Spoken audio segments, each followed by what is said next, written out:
À la Maison-Blanche, des querelles tout à fait ouvertes, voire une véritable rébellion, ont éclaté sur fond de guerre persistante en Iran. Le vice-président américain J.D. Vance a commencé à murmurer à l'oreille de Donald Trump qu'il doutait de l'exactitude des informations que son ministre de la Défense, Pete Hegseth, lui fournissait sur la guerre en Iran et sur les stocks d'armes. C'est ce qu'écrit The Atlantic. Il est précisé que J.D. Vance a remis en question à plusieurs reprises de tels rapports du ministère de la Guerre lors de réunions à huis clos et a persuadé Donald Trump de ne pas faire confiance à Pete Hegseth. Dans le même temps, l'ex-commandant du service des frontières des États-Unis, l'odieux Greg Bovino, a accusé l'équipe de Donald Trump de lâcheté et de trahison des idéaux pour lesquels les Américains avaient voté pour Trump.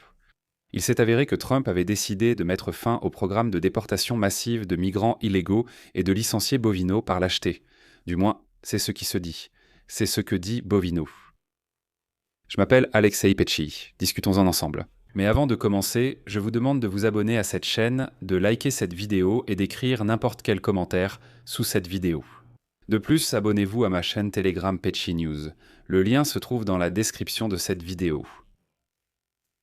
Commençons par le vice-président des États-Unis, J.D. Vance. Le magazine The Atlantic, citant des hauts fonctionnaires de l'administration Trump, écrit qu'il exprime ouvertement des doutes sur l'exactitude des informations que le Pentagone dirigé par Pete Hegseth fournit à Donald Trump au sujet de la guerre en Iran et des stocks d'armes. J.D. Vance dit « Écoutez, je pense que le Pentagone nous trompe grossièrement ». Il est indiqué que J.D. Vance a remis en question à plusieurs reprises de tels rapports du ministère de la Guerre lors de réunions à huis clos. Tant le ministre de la Guerre Pete Hegseth que le président du comité des chefs d'état-major interarmés, le général Dan Kane, ont publiquement déclaré que les stocks d'armes des États-Unis sont importants. Ils ont déclaré que les dégâts infligés aux forces iraniennes après 8 semaines de combat étaient stupéfiants. Les conseillers de J.D. Vance affirment que le vice-président a exposé ses inquiétudes à Trump comme si c'était en les siennes. Il dit « Écoutez, je ne veux rien insinuer, mais il me semble qu'il y a là un point discutable. » Donc J.D. Vance n'a pas accusé Pete Hegseth ou Kane d'avoir induit le président en erreur, mais il l'a laissé entendre. Il a suggéré « Écoutez, je n'accuse personne, tout est possible, mais il me semble qu'il y a un problème là-bas. » Et donc, selon The Atlantic, J.D. Vance a commencé de plus en plus souvent à chuchoter à l'oreille de Donald Trump que, selon lui, les militaires le trompent. Dans sa déclaration publique, J.D. Vance a bien sûr dit que le chef du Pentagone faisait parfaitement son travail et il a mentionné le travail de Hegseth avec Trump, visant à assurer l'esprit de corps au plus haut niveau de l'armée. Cependant, un responsable de la Maison-Blanche a déclaré que le vice-président, je cite, « pose beaucoup de questions curieuses et suggestives concernant notre planification stratégique et les remet en question ». Et donc, selon les interlocuteurs du magazine The Atlantic, les déclarations positives des dirigeants du Pentagone ne donnent au mieux qu'une image incomplète de la situation.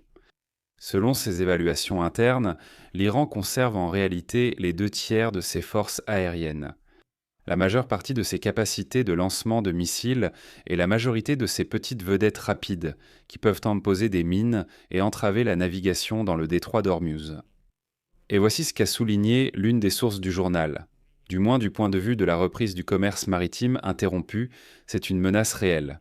Il affirme que vos déclarations publiques sont fausses.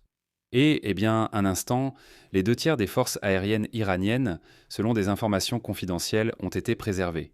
Et on ne peut pas dire que l'armée soit complètement détruite. Bien qu'en mars, Pete Hegseth se vantait du contrôle total des militaires américains sur le ciel iranien. Déjà en avril, je rappelle que les troupes iraniennes ont abattu des chasseurs américains, ce qui a déclenché une opération de sauvetage intensive, que le ministre de la Guerre des États-Unis a comparée à la résurrection de Jésus-Christ. De plus, Téhéran remet chaque jour en service de plus en plus de lanceurs de missiles. Environ la moitié d'entre eux sont à nouveau opérationnels après le cessez-le-feu initial de 2 semaines. Voilà. Des responsables et des conseillers extérieurs ont déclaré au journal que l'utilisation d'armes clés, en particulier les intercepteurs Patriot pour se défendre contre les missiles iraniens, ainsi que des armes offensives comme les missiles Tomahawk, a entraîné une grave pénurie. En particulier, les missiles Joint Air-to-Surface Standoff sont en très grande pénurie. C'est ce qu'on dit. Ce sont des sources du Pentagone.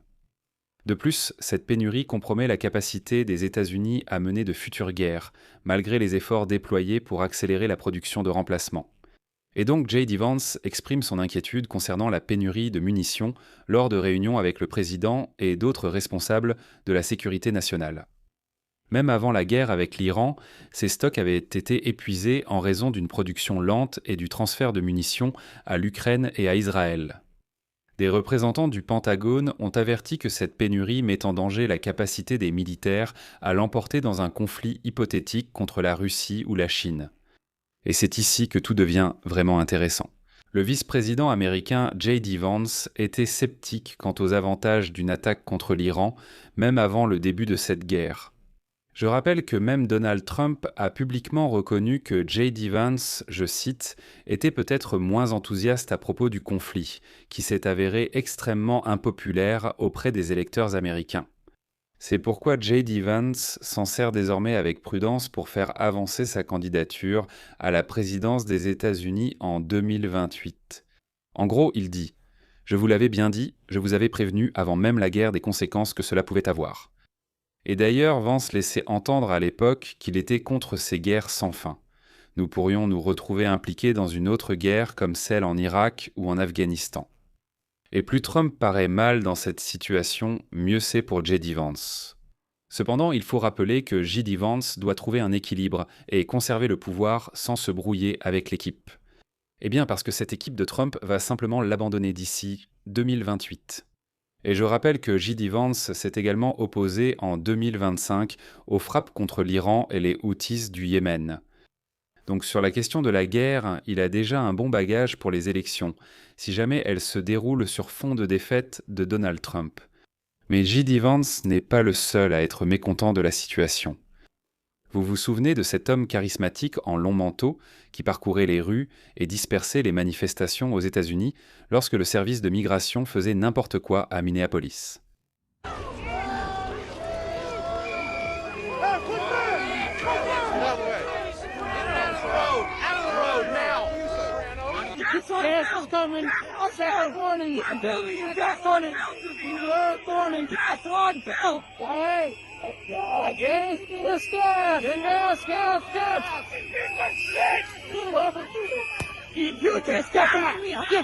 Eh bien, l'ancien commandant du service frontalier des États-Unis, Greg Bovino, a accusé l'équipe de Trump de lâcheté. Il pense que l'équipe de Trump, par peur, a persuadé le président d'abandonner le projet de déportation massive de migrants illégaux. Dans une interview, Bovino a expliqué que les déportations massives bénéficièrent de l'approbation personnelle de Donald Trump, mais que les membres de son équipe craignaient l'impact de ces mesures sur l'opinion publique et sur les résultats des élections à venir. Bovino est convaincu que quelqu'un au sein de l'équipe de Trump a cédé et a persuadé le président américain de mettre fin à ces répressions brutales contre les clandestins. Mais Bovino est convaincu qu'il fallait continuer à le faire. Je vais maintenant citer ses propos. C'est notre culture qui est menacée. Si vous laissez entrer beaucoup de personnes d'une autre culture qui ignorent la vôtre, il y a un problème. Nous l'avons constaté dans chaque ville où nous sommes intervenus.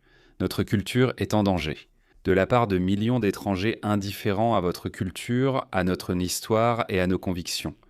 Et je pense que c'est une menace bien plus grande pour notre société que nous, que les Américains, avons construite, que les crimes violents et le terrorisme. Je tiens également à souligner que Greg Bovino a occupé un poste de commandement au niveau national au sein de la police aux frontières des États-Unis de 2025 à 2026, mais il a été rétrogradé à la suite d'un scandale.